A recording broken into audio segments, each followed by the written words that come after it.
right now through Takeover Radio Network. You guys make sure you check us out on all your different platforms. Make sure you like and comment and reply to us. Let us know what you guys are thinking out there as well. Of course, we are here stepping into the locker room, talk a little bit about what's going on, particularly with the Chiefs. Of course, we're gonna start that there. Of course, we'll get into a little bit about the matchup, talk a little college football, and as always, because we are as part of Simple Plays, we're going to talk some NIL as well tonight because it's such an important subject in the overall world of sports right now. I mean, we talk college football, you got to talk NIL. Welcome in my guys tonight. Big Steve Martin is in the house. What's up, bro? What's going on? Man, it's good to have you with us. Rev, what's good? Good to be here. Good to see you. Good Ed, to see everybody. Hey, what's going on? Good to see y'all. All right, bro. Good to have you with us. Like I said, we're going to talk, of course, starting off with a little bit of the AFC leaders here. Checking it out, of course, the Chiefs are the best team in football right now. And they are not only leading the AFC West, they lead all of football, sitting at 7-0. The Bills are on top of the AFC East. You got the Steelers sitting on top in the AFC North right now, 6-2. And then you got the Texans, 6-2, sitting on top in the AFC South. In the NFC, the Commanders, with an incredible Hail Mary play, they're sitting on top in the NFC East at 6-2. NFC West, you got the Cardinals at 4-4. They're at the top, tied with the 49ers at 4-4, and the Seahawks are 4-4, and the Rams are 3-4. So literally, all those teams are sitting right there together. Of course, you got the Lions in the NFC North, who are 6-1 right now, and they're currently the darling of all the pundits because everybody hates the Chiefs anyway. And then in the NFC South, which looks to me to be a terrible division, you got the Falcons sitting on top at 5-3, with the Bucs coming up this week for the Chiefs. So we'll definitely get to talk about them. But first and foremost, we're going to talk about the best team in the NFL, Kansas City. That's right, 7-0. Another good win. A win's a win. Any win's a good win. So that was a good win against the Raiders. Obviously, everybody's still talking about somewhat of a lack of total production, or the fact that they didn't blow them out. It's not fun. It's not as action packed as we'd like. I don't really care. Steve, tell me what you think about this last game against the Raiders and the Chiefs getting themselves to 7-0, the best team in the NFL. It's just everything I said last week. I said flat out, don't ever underestimate a rivalry. They are always hard to win. It is not little league. This is not high school. This is not college. The NFL, I don't care where teams are at. I don't care if they 1-0-5 or 0-9. When you get to your rivalry, it's a bar fight. And so they got especially if they got a losing record, they got nothing to lose. So they're going to come at you with everything they got. And it was a fight. It didn't just they didn't lay down to the Chiefs just because they were Chiefs. Now the Chiefs fortunately exposed all their weaknesses. And the Chiefs didn't come in taking it lax. They didn't come in talking a bunch of trash, and they didn't leave talking a bunch of trash because they got another game.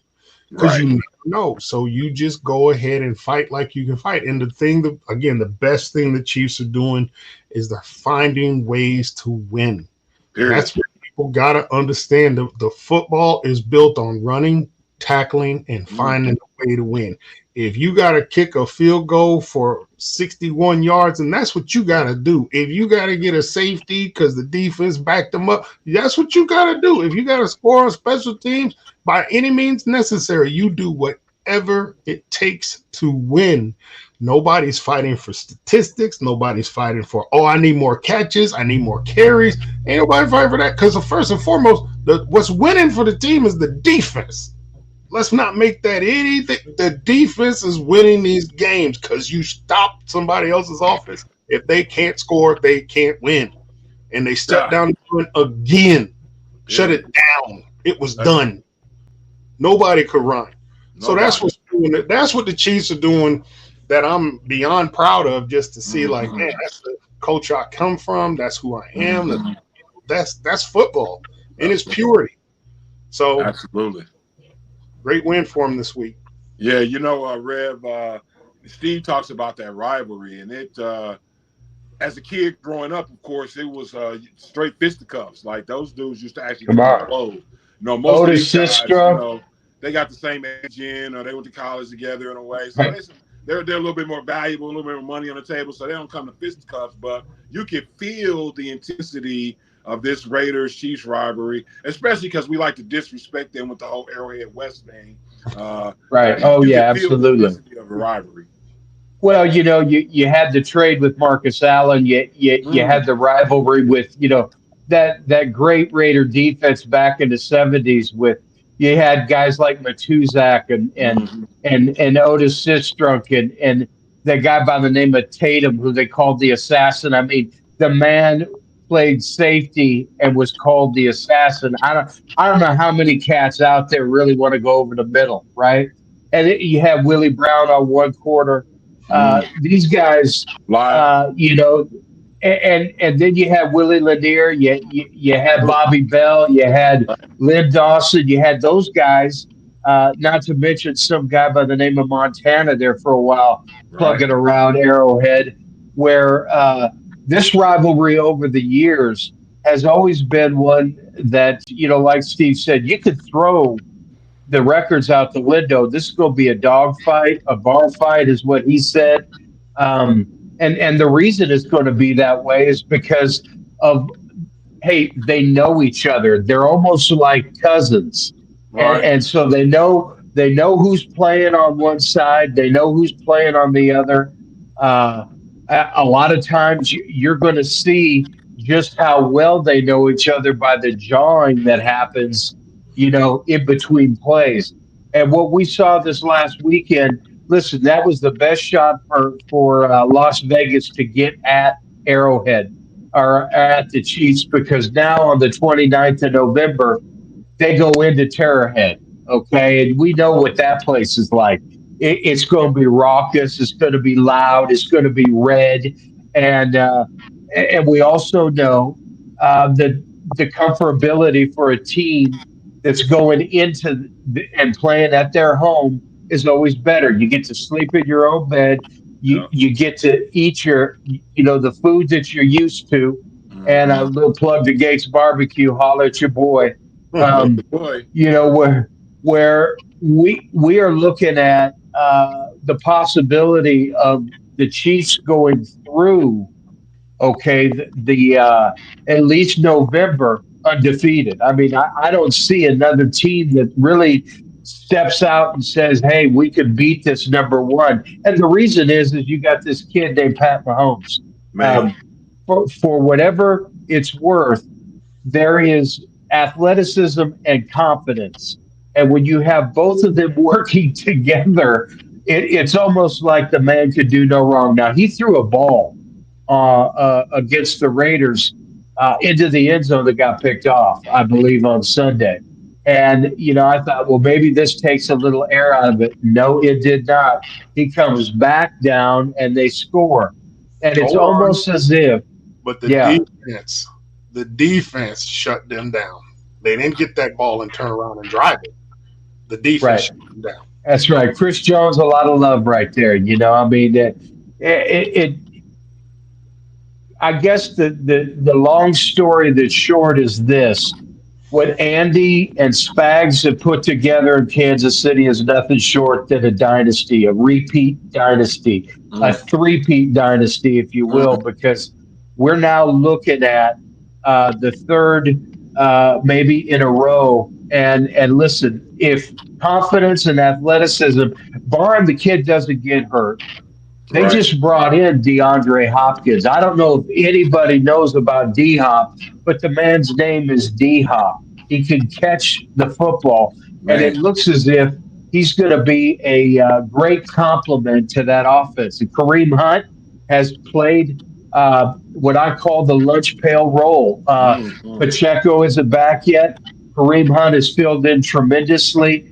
I think what you have here is you've got the ingredients now where when guys do start to get healthy again, now you've got playing time problems, and those are good problems late in the year because now everybody, hey, everybody wants the ball, Everybody. except for the kid Richardson from the Colts. I mean, that's Oh, a whole different story. We'll talk about that in a minute. But I think the reaction of most Chiefs fans should be this week that not only did they beat the Raiders in West Arrowhead, but they beat them enough to where the Raiders couldn't say much. They got beat. Okay, it wasn't like a onesie twosie game.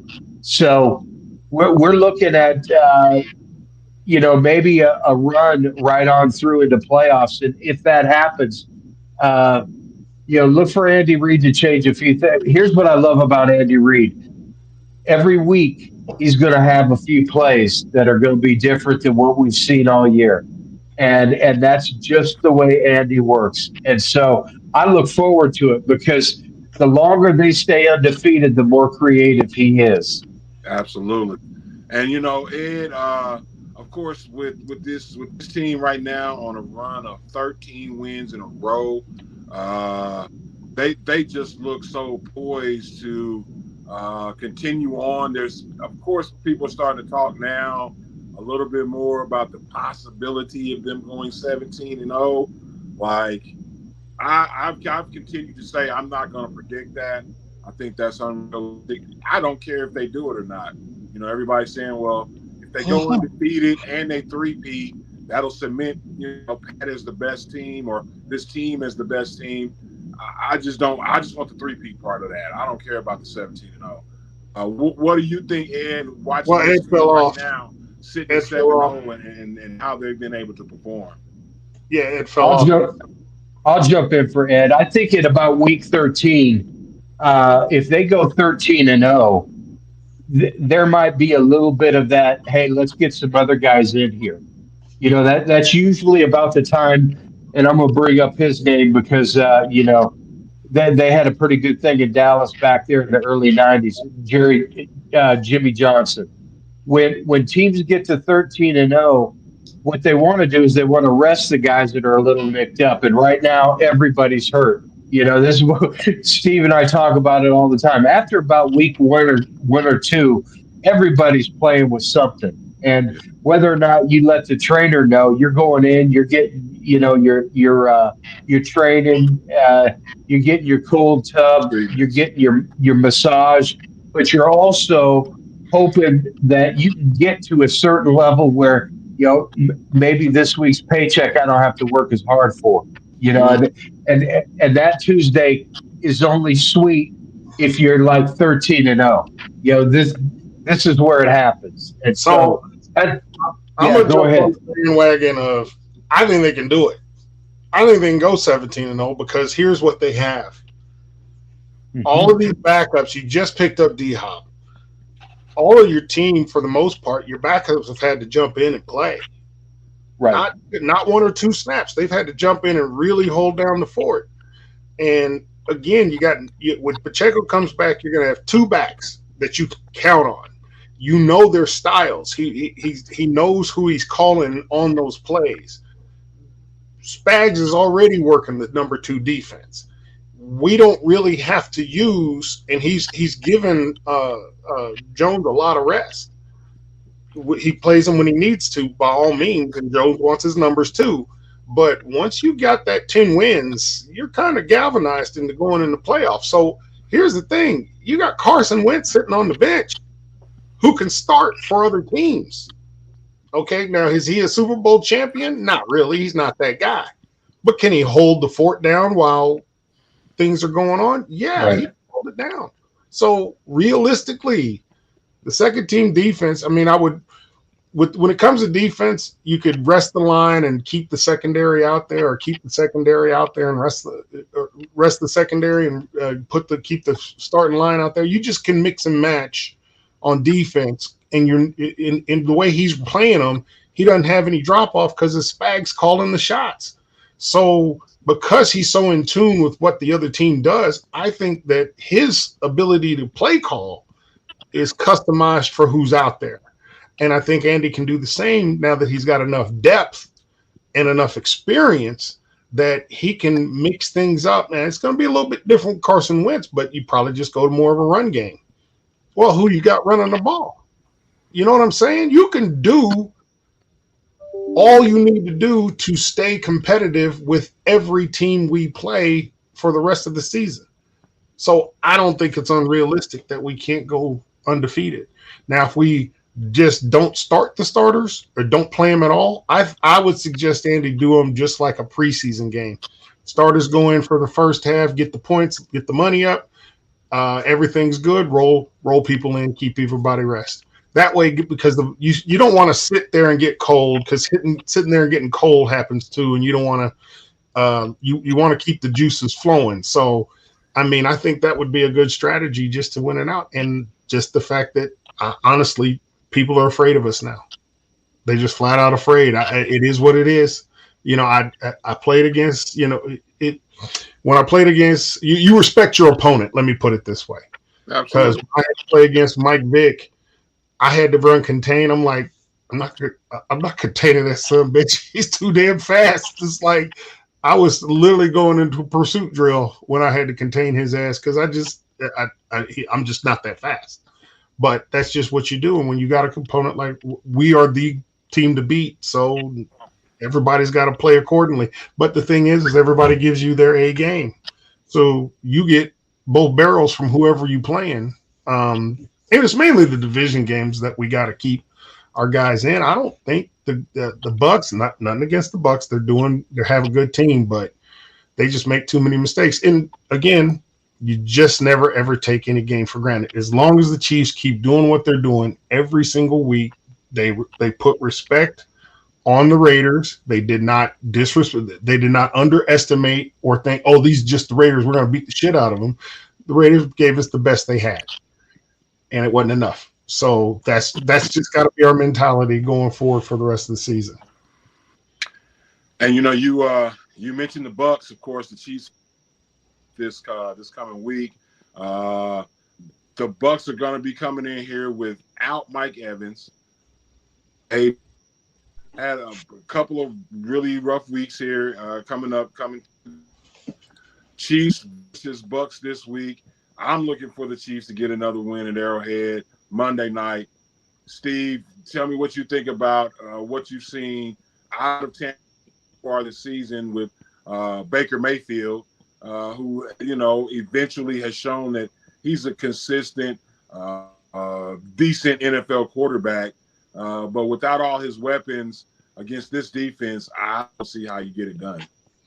I don't see how I can beat us anyway, even if you had him, to be honest with you. Because it's that X factor that nobody talked about. It's called chemistry. He has found a way to have a successful run there in Tampa.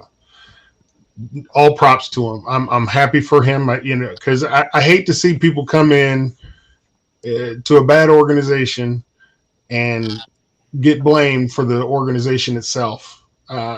Shout out to everybody at Carolina, Cleveland, and Dallas, because they got great players, but they're just in shitty organizations. And Baker was going to have a problem regardless, even if he had his guys.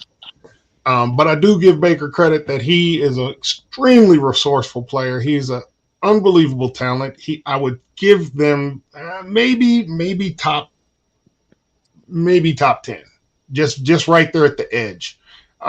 But he does need his guys to do that. But I don't think they didn't have a chance even if they had the guys. Because I think the Chiefs are just clicking way too. They're just, when you got a bull in a china shop, it's hard to tame them and tell them don't break glasses. And that's the Chiefs right now. It don't matter who we're going against. We beat the shit out of San Francisco again. San Francisco is 0-4. 0-5 against us. Come on, man. It is what it is. As long as we're healthy, we're good.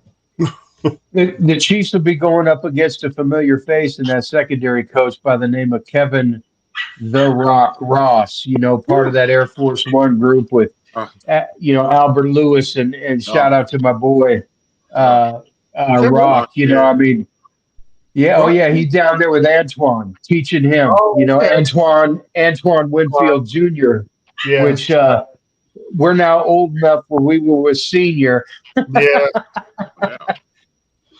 but yeah. there will be another chief on the sideline. Guys, man. I love Yeah, Kevin yeah. Ross. Hey, I what I always liked about Rock was he's going to tell you exactly what he's going to tell you, and he's unapologetic about it. And I cut my teeth in Minnesota with him, and trust me, it was interesting. I got to hear about the old Chiefs, the Schottenheimer Chiefs, a lot, and certainly about him and Albert Lewis. And like I said, I threw in Deron Cherry, and there were a couple other cats out there, Billy Moss. I mean, there's some guys. He had some dudes around him, when you got that kind of tutoring, I look at it like this. Rock wasn't one of these finesse guys. He was a hammer. So, there going to be some collisions on Sunday Yeah. that you just expect it. And really what Rock likes to do early is they like to set the tone. You guys are Chiefs fans from way back.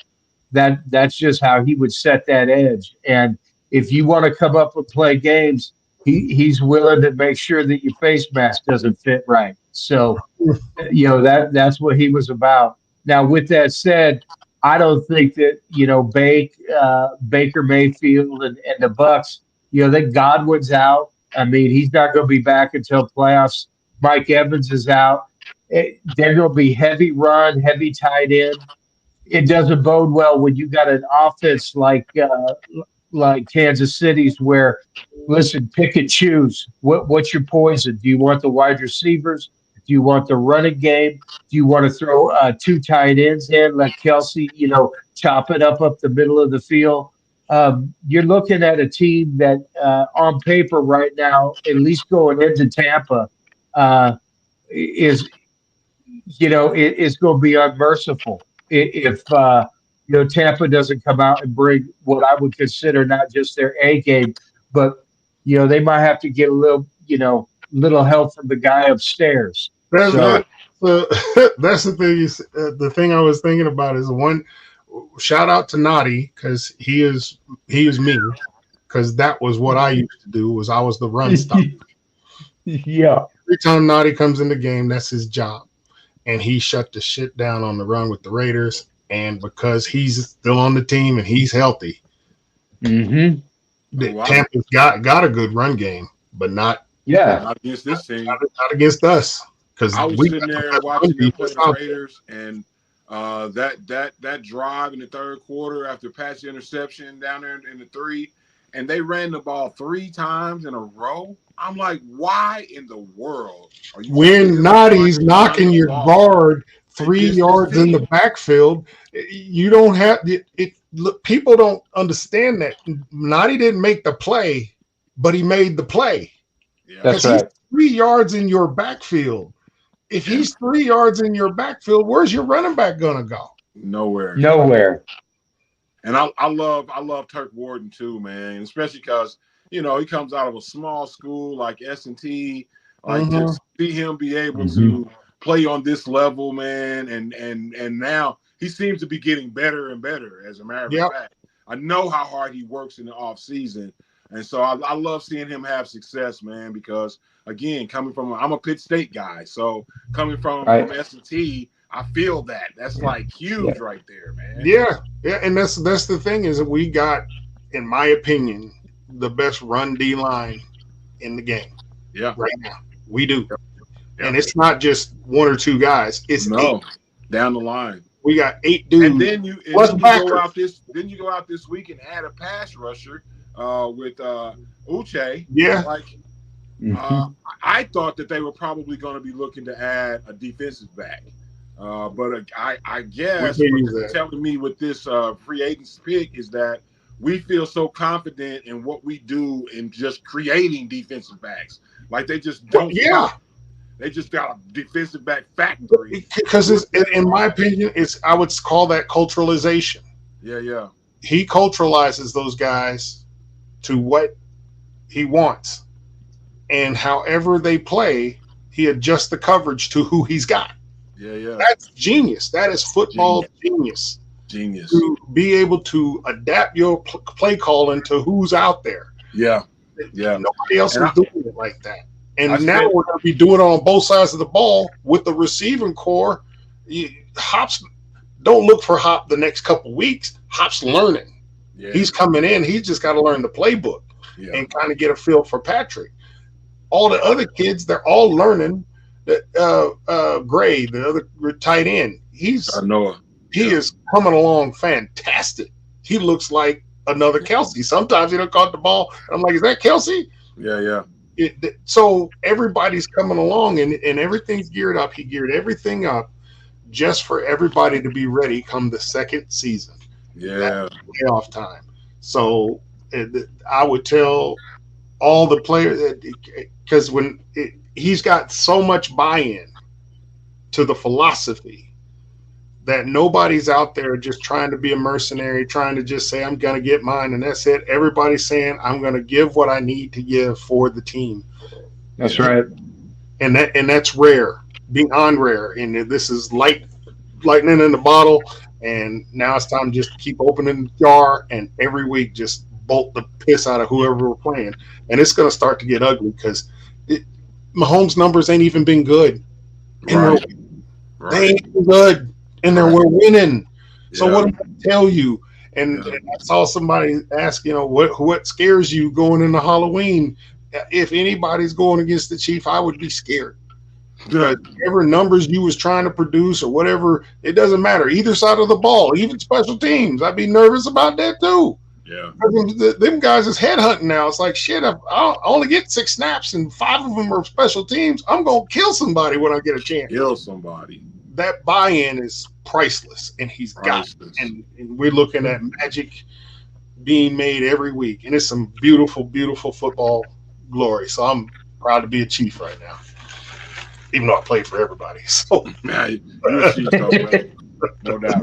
Rev, what you think, buddy? Well, I'll tell you, just to piggyback on what Steve said, anytime you have confidence in athleticism, you can measure one or the other or both. And right now, you got the Chiefs on all cylinders. Anybody, could give credit to Kelsey, to, Pacheco, to Kareem Hunt, the offensive, defensive lines.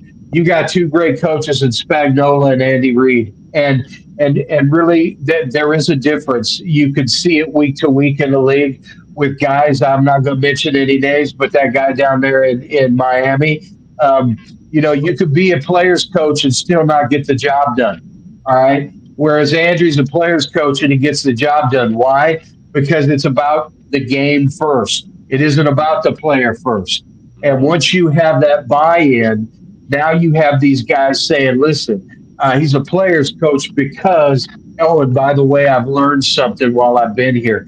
This is the important thing about when I say a Spagnuolo and a Andy Reid, is that this team, just like Steve said, it hasn't hit all 12 cylinders in the Bugatti. Okay, it's sitting at about 6 right now, and when it does take off, this car's moving fast out the gate, and this is where you can expect some of these games that you're looking at on paper. They got Denver twice. That's still the only in-conference game or in-division game that they haven't played a team yet. One of their rivals. Hey, Denver better hope. Peyton better hope down there that something falls off the wagon. But like Steve said, they have not played and put together a full game yet where everything's running on every cylinder. And when they do, look out. It will be absolutely a Chief ball game where we might see 70, 77 points, something like that. Oh, And that's what I'm talking about when you're talking about all of the different weapons that Pat has. And listen, we're not trying to cheapen the defense, and that defense can put some numbers up too. And so, what you don't get in the NFL is shutouts. They are rare. that's right. That's right. The goal is to hold a team to 17 points or less. That's right. Every offense is trying to score at least 28 points. Yeah. If you put up 24, you're good.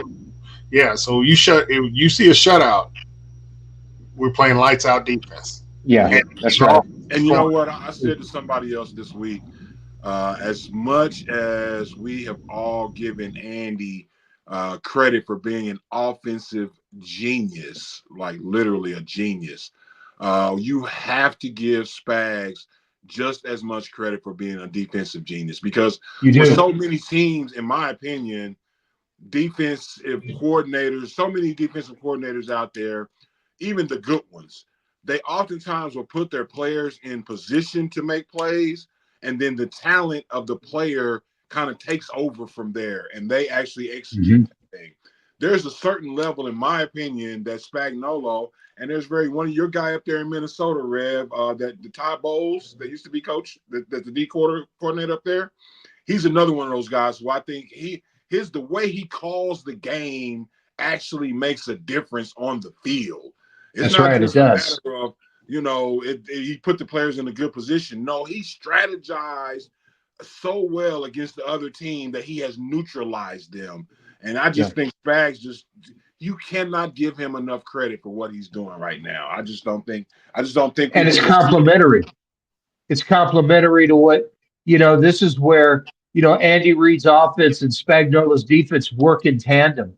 And a lot of times you see offensive and defensive coordinators where, one's trying to throw the ball, the other one's trying to blitz, and pretty soon they're giving up 300-400, yards in a game. Why is that? Because somebody is 3 and out, and the other guy's blitzing so much they got holes as big as volcanoes where running backs are running through them. And it happens, and to be able to tighten the ship down and be able to be on the same page, it calms a player down. Working with players, the one thing that you don't want to do is get them uptight. You want them playing loose. You want them being able to not only play loose, but have the freedom to think and to do what they do best.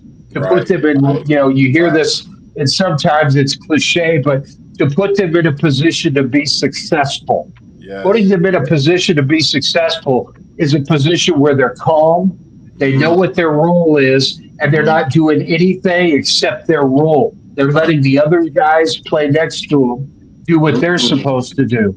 And this is where the Andy Reids and the Spagnuolos, it's just the cream rises to the top. It's a culture. It's developed a culture. Right. This is the key example of what culture looks like. Yeah. And go to Tom Osborne, Jimmy Johnson, these great coaches that have built that culture. Right. When you build a culture that players can believe in, and much like he said, you know your role, you know who you are, you know the expectations. Now you just focus on who your opponent is and try to focus on the things that you know you can do and the things you understand your opponent can do. Because everybody's got to go against their Joneses. Everybody's got to go against the lockdown corner. Everybody's got to go against that at some point. What do you do when you're going against them? And it's like I joke about my experience going against Larry Allen. I was there when Larry went from tackle to guard. When he went to guard, it was like putting a bull in a china shop. He was the only guy strong enough to bend me backwards. Nobody ever could do that to me. I benched 550 pounds. I was strong as fuck. But that man benched 700, and he benched me backwards. What did I do against him? I did not do the design technique that was taught by our coaches, because that design technique meant I had to lock him out, turn my body, let the tackle hit me in the side. I dump him, I couldn't do that. He benched 700 pounds. I was not dumping Larry, but I was not dumping him. Dump So him. Choo, choo, choo, choo. when you got to go against somebody that, hey, this guy got me. It's like, look, I can train all I want. I can do hey, you got to go against Randy Moss. You ain't going to win those. It's like I was telling my brother yesterday. Nick Bosa was whooping the brakes off of Dallas's tackles, just killing them. Yeah. Like, they didn't do that to us, but we had young tackles too. But guess what? We got a different culture. Yeah. So, but Mahomes knows Nick Bosa's over there. He knows it, and he's trying to play. He's making his move based on what he knows Nick Bosa's gonna do. Whereas Dak Prescott, clearly he didn't study hard enough, because he didn't study and know that Nick's gonna win more than matches than he's gonna lose. It's awareness, it's culture, it's this ideology. It's something you cannot buy, and that's what hurts everybody in the league, is they keep trying to buy it rather than building it. And the Chiefs are successfully building and laid the blueprint out for everybody else. Good luck in copying it, though. Good luck. Well, hey, I think what you're seeing in Washington with Dan Quinn is a culture starting to brew. I mean, what happened on Sunday, with the Hail Mary pass and the Commanders, I mean, listen, the Commanders owned that game and almost let Chicago steal it, which is what you'll hear this in the NFL quite a little bit too. You don't have to win on the road. You just have to steal the game on the road. And Chicago, for all practical purposes, that cornerback, I don't want to see the kid get cut, but I guarantee he doesn't taunt a crowd like he did and then end up giving away the winning touchdown tip. I mean, what you see, Dan Quinn, the Dallas Cowboys should be kicking themselves. And listen, I'm Mike Zimmer. He's a friend. I like Zim's way of doing things. Some people don't, but McCarthy, he's been a winner where he's been. But listen, what Dan Quinn is doing in Washington, he's turned around a group that by the time Ron Rivera left Washington, the cupboards they were bare. And I see not only the Washington Commanders down the road, but here's a team that we don't talk about, I think, near enough, and that is the Detroit Lions. Yeah. What Dan Campbell has done in Detroit has been nothing short of a miracle. Again, exactly right, culture. Where he struggled the first 2 years, they didn't have and whether or not the front office or the ownership gets on the same page with you, win a few football games, that'll change, okay? And so what Dan and I think what both Dans have done is they have, from the inside, from the ground up, built this chemistry where I don't see Philadelphia coming out of the East. I sure don't see Dallas or New York coming out of the NFC. We've talked about maybe Minnesota, but Minnesota's dropped the last 2 games, and I think what we are beginning to see is it's the same old Minnesota we thought they were. I don't want to steal it from Diddy Green and go they are who we thought they were, but I don't want to say Minnesota. Minnesota got a tough division. That's the reality. Getting around Detroit, it is going to be a monster. Again, Detroit, he developed the culture as a player because he was a player. So he knows what players want, need, and desire. Right. The art of this game is the OC and DC's ability to adjust and adapt to not only who you're going against, but who you got to throw at them. And that's where I think the Chiefs have done the biggest thing. And I think Dan just did the same thing in Detroit. He just said, I'm going to build a culture. We're going to be tough. I don't give a damn what you say. Toughness wins in this game. And it does. If you're tougher than the other team, you will win. I don't give a shit how many fast guys you got. And it's funny because he set that culture with something that so many people laughed at him for when he had that first press conference. He was talking about biting kneecaps. Like, it sounded so crazy to people, but in reality, I understood what he meant. Because you want a player who, if I go down, if I'm falling and that defensive lineman is going past me, and he's about to make that sack, man, I'm gonna do whatever I gotta do to protect my quarterback and hope that I don't get caught. And if I gotta bite you in the knee, dog, I'm gonna bite you in the knee. And that's right. It just didn't understand. A lot of people just didn't get it. But he has set a knee-biting culture that now means this team is tough. They play hard on the offense. They get a lot of penalties. They run the ball. They got a tough quarterback. They play decent defense. They're better on defense this year. That Detroit team's a tough team. Yeah, and I think you're going to see Washington the same way. The teams that I think that are leading their division, that quite frankly they're going to lead their division, and that's all. Arizona's 4-4. Everybody in that division's 4-4 except for LA, and they're 3-4. I don't see any trouble, as they say, coming out of the NFC West. I mean, God bless Kyler Murray for being 5'6" and able to throw the ball around, but at some point you got to have weapons and you got to have defense. And Atlanta's the other team. What Atlanta did was basically jinx themselves at the draft by going out, getting Kirk Cousins, and then drafted Penix. And now you got a two-headed animal or monster sitting in the locker room. Because listen, if I'm Penix, the only thing I'm praying for at night to little 7-pound, 8-ounce little golden fleece diaper baby Jesus is, I hope the golden boy could keep his kneecaps, because if not, I'm ready. I mean, he's a 21-year-old rookie, and he's got a lot of money.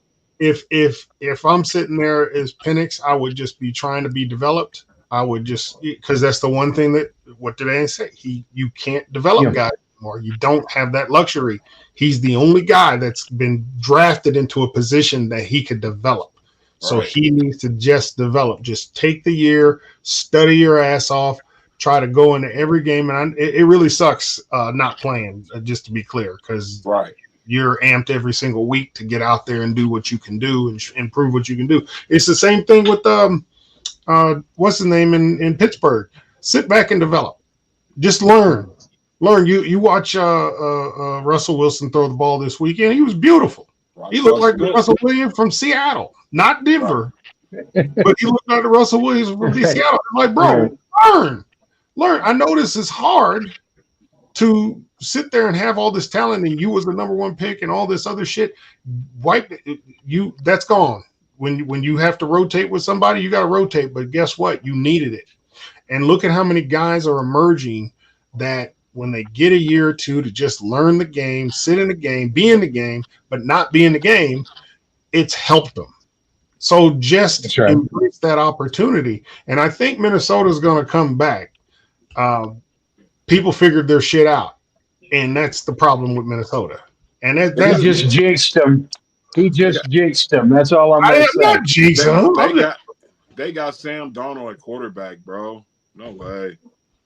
But again, everybody writes off. I love the guys that come back and make something of themselves. They wrote him off, and he came back and gave you a good 6 games. My sleepers in the West, or excuse me, in the East with our guy Josh Allen. He threw his first pick last weekend. Out of 301 attempts, he threw his first pick. I like Josh Allen. I just think they don't have a strong enough defense to me. And with Amari Cooper's got to come along a whole lot faster than he is. He needs a one receiver, and Cooper, he ain't been with him long enough to be a one receiver. Amari needs some coffee. Yeah. He needs some coffee before the game. I mean, it's just what it is. You can't shut these playbooks are thick, people. You gotta understand this. And the hardest part about the playbook is you got the same word that means something different on another team. That's right. When I went from Kansas City to New York, there was a fire call. Well, fire in Kansas City means the whole line slanted to the right, and the defense, the backers are going to the left. It didn't mean that in New York. In New York, it meant a twist between the nose of the tackle and a Mike backer coming in the middle. So, needless to say, I fucked it up for the first 4 weeks. It's just what it is. The same word means something different on every team. And it takes a minute to get used to it. It took me about 4 weeks to get used to it. And that's defensive line. Right. So I can only imagine what quarterback is. Right. As well as the passage tree. Absolutely. Yeah. Because if you know one route to be this route and it's something else on them, it's a bitch. It's a bitch. It's not easy to just go from one team to another, but that's why they have the trade deadline where it's at, because you need about 3 or 4 weeks, basically the month of November, to get ready for December. Because again, what do I say? Be 500 by December. Yeah. Be 500. Whatever you got to do, be 500 by December. 8-8, 7-7, 6-6, whatever. But be 500 by December, because your run has to start in December. You have to make. Once again, you guys are locked into the Locker Room Show. It's your boy Big Jax. I got my man Steve Martin. I got Red with me. We are having a great show tonight. We're going to keep on trucking as well, though. I know we kind of got into it. We talked a little bit about some of the potentials out there in terms of a possible Super Bowl matchup. It's really evaluating who are some of the best teams going right now. We talked about the Lions. We talked just now about Buffalo. I want to throw in Philly. I think you better watch Philly. Even though that coach is a little erratic, that's a very talented team, and Saquon Barkley is out of control right now. And so, that to me is another team that is definitely going to have to be taken. I think once San Francisco gets everybody back together on the field, if they can get McCaffrey back, they're going to be somebody you better watch out for as well. There's a few teams out here that are going to be buying. Everybody was loving Baltimore until they lost to Cleveland this week. Right. So I mean, there are a few teams out there that can stake a claim that they're going to be competitive towards the end of the season as we get towards the Super Bowl. Well, there's no doubt there's going to be some upsets by the time this thing all shakes out. I didn't talk about Philly very much because of all of the the black cloud that's around Sereno and whether or not he gets to keep his spot. Listen, Philadelphia is tough to play wherever they play, and they. What most people don't know is that their fan base travels well, especially late in the year. They have a fan base that, if you don't watch out, they'll buy all your tickets and end up with you'll have the link in your own home, in your backyard. Right. Like you said, Saquon, I got to tell you, if I'm Wellington Mara, I'm looking at Dable and the rest of them like, what did we do?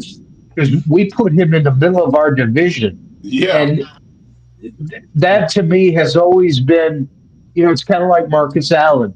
If Al Davis was so mad at him, why did he want to see him twice a year? Right. You know what I mean?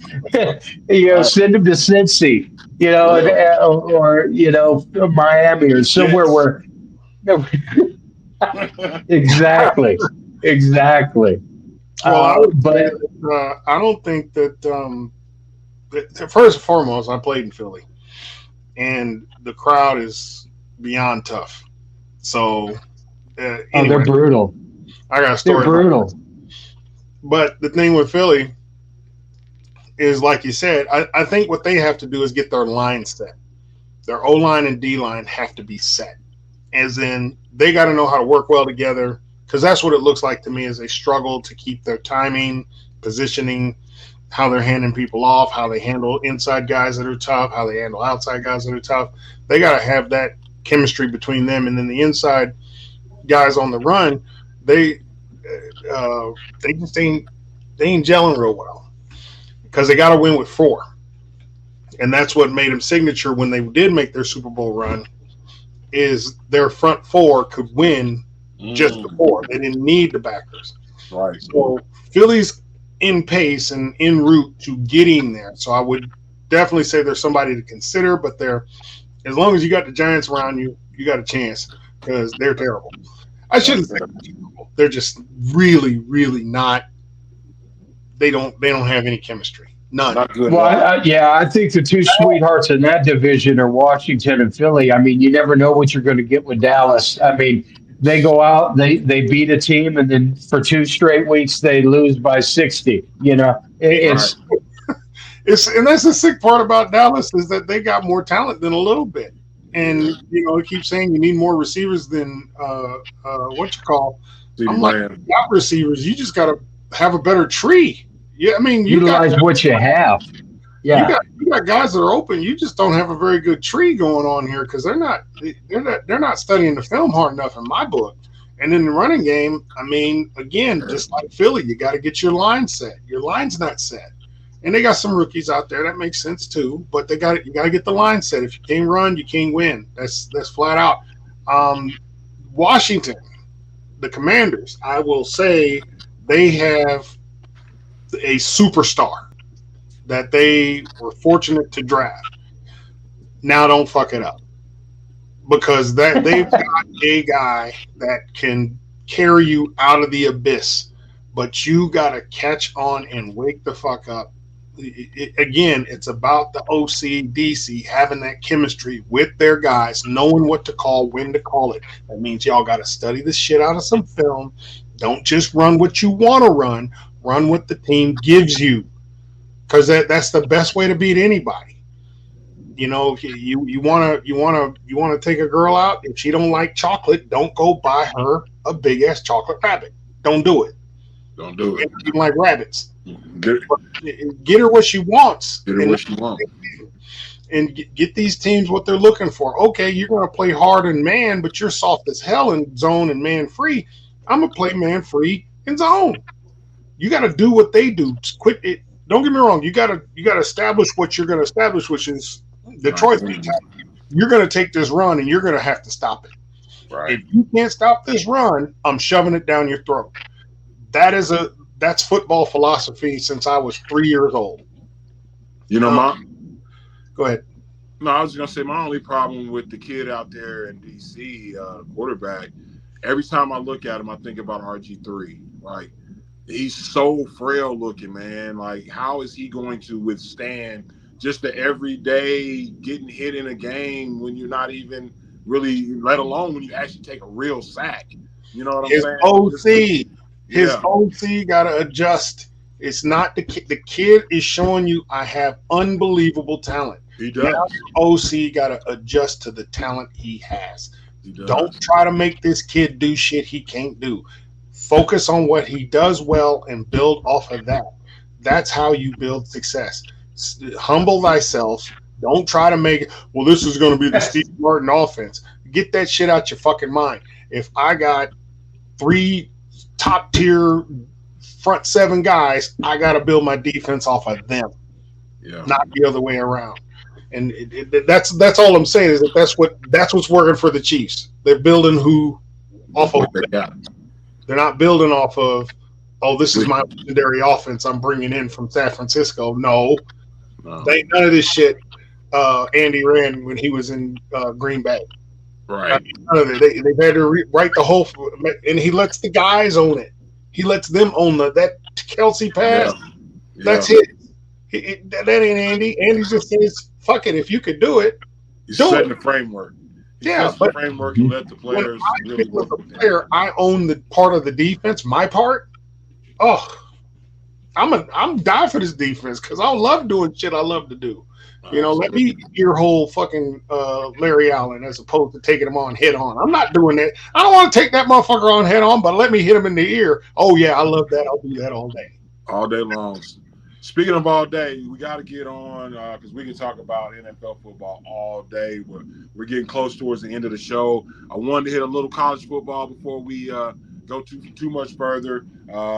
Rev, we were talking earlier about Oregon up there at number 1. Like, that seems like a real fragile number one. I don't know about that. Don't get comfortable, Oregon. I mean, to me, hey, it's an SEC game. It's also, you got Penn State, you've got Ohio State sitting right there, and Right. those are the big boys, in my opinion. Those are the big boys of the Big Ten. And late in the year, when it starts getting chilly out, when it Yep. starts getting cold out, these guys are going to hand the ball off and they're going to start plugging 3, 4, 5 yards of carry Yep. until you could stop them.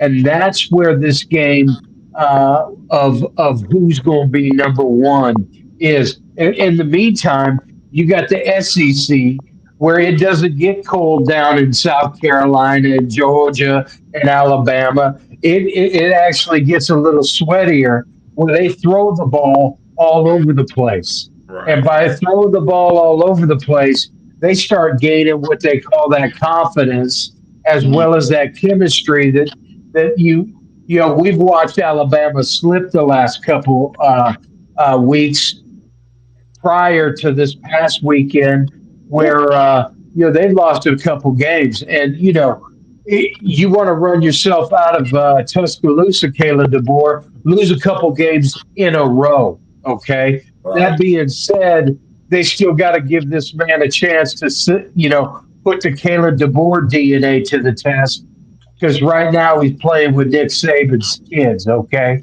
that's just the way it is. Now, Right. with that all being said, Oregon, to me, while they have a decent team, that obviously they're undefeated, but they're not playing in the Pac-12. The Pac-12 is gone, just like a spirit that is flown at a funeral. They Right. are now in the Big Ten, and the Big Ten has dictated run the ball late in the year and be able to stop the run late in the year. So until I see Oregon do that, the only thing that they're doing is just warming the seat up for number one there in the AP poll. Yeah. I would definitely agree with that. And however, I would also say that I'm still more excited about this college football season and this 12-team playoff than I've ever been in my entire Yeah. life. Like as a kid, I loved the bowl system, the Rose Bowl, all the bowls and the affiliations and how that all went. Right. But now Right. to see them actually, we're going to have a chance to see it play out on the field to a great extent. I can't wait, especially, and we're going to go ahead and move on a little bit because it really ties in with the NIL. And I know Nick Saban was talking about this a little bit this week. With the NIL and the portal, everybody's so competitive. Like it has totally changed the dynamics of college sports, not just football, probably more so in basketball, but definitely in football as well. To see teams like Vanderbilt be able to step up and beat an Alabama and be good. Right. Like all of a sudden, they're Yeah. good. Right. They're actually a good team. That's all because of the portal and NIL. And it's just amazing to see what the impact those two things are having on college sports. It's unreal. Yeah, Well, I this think you're going to see more of the Jay Cutlers and the Corey Chavises come Mm, out of the Vanderbilts, where, at one time, listen, if you don't have a 3.9 grade point average and a 32, 33 ACT score, you're not going to Vandy. You're not right, living in Nashville. I mean, you're right, going to the tech college down the street in Murfreesboro. But right. the reality, or Middle Tennessee State with our boy uh, the former running back for Ohio Eddie State. You George. know, John Eddie. That's it, Eddie. Anyway, the reality for a lot of guys right now is this. Where am I setting up NIL? And you're going to find out that some of these colleges that we've overlooked for a few years have endowments. And those endowments are going to start coming into maturity because they're going to say, hey, we could be successful today. We don't have to hold on our money. And yeah, we want to put it into the veterinary school, but we also need a couple guards. We need a couple Mm, tackles. We need a running back, the and this is quarterback. where that NIL money, that's right. And this is, like I said, you could see another Jay Cutler come out of a place like Vanderbilt. And to me, I'm a little biased against Division One, where I know where the best players came out of. They came out of the FCS. Walter Payton, uh, Jerry Rice. Those guys weren't true Division One players. They were FCS players, as well as some of the quarterbacks. Now, I think the greatest quarterback that ever played the NFL was a guy by the name of Dan Marino, but that's just me. The other with some of these characters is this. You'll see the Pitts of the world start being able to pay for players again like that. And how does that happen? They're not just loyal because they're from Western Pennsylvania. They Right. also know that they want to drive that Mercedes C class too. So I'm gonna button it up a little bit and let Steve rattle here for a sec. That was where I was saying that right in your back of neck of woods. I think the teams that are going to emerge out of nowhere is going to be North Dakota, South Dakota, Yeah. South Dakota. That's who's about to pop out because what is there in South Dakota? There's oil, so they got money. So and corn and soybeans. corn, Yeah. so and that's about it. Right. So Lots of cold That's right. air. so I Tonight would. there is. And I took my son on a visit to South Dakota State, and I can tell you they are very passionate about their team. So they just got to get this state and the cities to start coming in and say, yo, let's get some guys in here. And it's not going to be That's much to because they're right there on the cusp. They got all the facilities, all the recruiting. They got all the stuff that all the Division Ones got. The thing that they're going to have, especially for all these big name guys, is like, why would I go? I could, when the player really starts to think about their NIL opportunity, do I go to Ohio State as a freshman and ride the pine? Now I'm training with the elite of the elite. Right. So I'm training and I'm getting the best training. Or is it better for me to go to South Dakota State, play with guys that I'm better than, get more experience at the tempo, the pace, the lifestyle of what it is, and then I could play there 1 or 2 years, transfer out, go to Ohio State, redshirt, and gives me 3 years at Ohio State. But now I got some years under my belt where I wasn't just sitting and just doing practice reps. I went and did live reps during a game and got my wet, which is literally what Dion did with his boys. That's exactly what he did. He made sure his boys were on the field as freshmen, sophomores. I don't even know if they redshirted. They probably redshirted when they went there. I don't know. Or they didn't redshirt at all. But nonetheless, they've played all 4 years of their college career. Yeah, they got that COVID year in there, I think, somewhere, Oh, that's right. But that's a great point. That, to me, that's what I see happening so much more at this point still on the basketball side, is that these kids they'll go play somewhere, and then here they are at the D1 level on a San Diego State or Connecticut or any of these schools, and now they're a top-notch. They're a player who's got this certain level of maturity, because we know in college basketball especially, mature players end up being a lot more valuable in the end. But it's really something to hit home is your backup quarterback there in Kansas City won 4 national championships. I think he lost 2 games in all in his college career. Wow. And I mean he got rings for days, is what we say. And the reality, North Dakota guy, right? Yeah, he's a North Dakota State kid. Yeah. That's where Carson, Bismarck, North Dakota, as a matter of fact. But been there. We play a Pitt State guy. We played North Dakota State in the playoffs, of course. Absolutely. You used to be a huge rivalry back in the 80s and the 90s. Yes. And I was around for those days because Chris Simdorm and Tony Satter and a guy by the name of Phil Hansen I think he played 10 years in Philly, played for Teddy up there on those 4 Super Bowl runs. Those are, these are guys that, you used to think, well, that's going to be it for North Dakota State. Now you got guys all over the place. I remember Tyrone Braxton played in 3 Super Bowls for the Denver Broncos and Yeah. defensive back for NDSU. But now you've got guys, you got kids everywhere. You got Mock, who the Chiefs will see this weekend, the big toothless grin Mock from North Dakota State. Mhm. Got no front teeth, uh, Wow. long hair, redheaded kid. And he won 3 national championships while he's in North Dakota State. Right. That's what they do in Fargo. And South Dakota State's going to be winning some more. They're the reigning national champs, South Dakota State.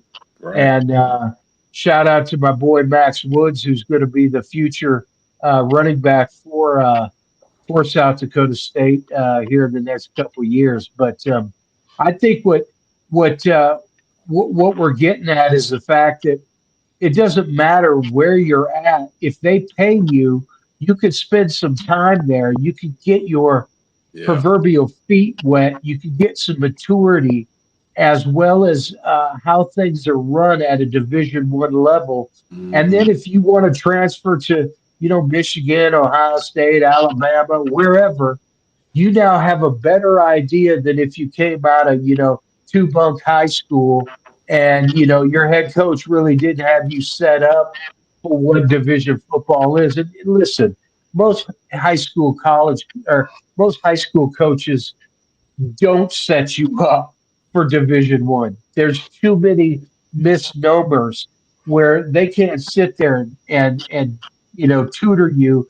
And this is how you talk to the press. This is Just how think you about it deal with your. They but think just about don't it like do that. this. Like if you you go to Michigan and we had a kid out of Park Hill, on my kid's rival school. Um, he goes to Park Hill and he goes right to Michigan. Well, he sat for 2 years and he started as a junior. I think it's middle of his sophomore year, and then started every game from that point on. He's Ricky Bell, phenomenal kid, phenomenal player. he's an unbelievable player. But he redshirted and sat a year. What if he went to Weber State and Mhm. started that year, then goes to Michigan, then redshirts? So nothing against his career. He's in the NFL, but he went late rounds. He could have probably been a first rounder had he sat a year, played, got some play time. Because it does come down to how many snaps have you got. Because when that light comes on, it doesn't Right. come on at the same time for everybody. And what part of the light comes on for you depends. Necessity makes everybody evolve really quick. But just think if he would have redshirted, got a year at a smaller school, then goes to Michigan, and then balls out for 3 years, rather than um, the one that he sat and the red shirt. So that's what I'm looking at it in the sense of trying to strategize for players, because you go to Alabama, you're going to sit, get ready. There is no freshman walking into Alabama unless he is, you got to take a dump on a lightning bolt in order to That's go into right. Alabama and start. So, but go start at a smaller school, get reps, get games, not just practice reps, get games, and then go to a bigger school with the redshirt year. That's my opinion. That's what I'm thinking is the best thing for many of these players. Not all of them, but some are ready to walk in day one. Well, I tell you what, guys, it has been a great show, a great chance to let people step into the locker room. I love that locker room talk, uh, our own version, the real locker room talk. And so we want to make sure you guys can check us out. Check us out on any of your platforms, from Apple Music, Odyssey, every platform you can think of where you can get a podcast. YouTube, we're going to be on YouTube as well. Hit you guys, like I said, every platform that you can think of. Look for the Locker Room Show, straight from Takeover Radio, from the Takeover Radio Network. Steve, Rev, final words, brothers. We got getting out of here. I'm good to go. Good luck, Godspeed, and let's hope for another exciting weekend of football. Rev, you always end us the best. End it out, brother. To behold the glow of the firefly at dark is a beauty. Every act, in fact, has its own logic and philosophy. The struggle of men is a novel, living, legendary history. There it is. It's the Locker Room Show. Peace out. Oh shit. Yeah! This is the remix. Y'all ain't ready for this one? I told you we was back, baby. Dominion Worldwide.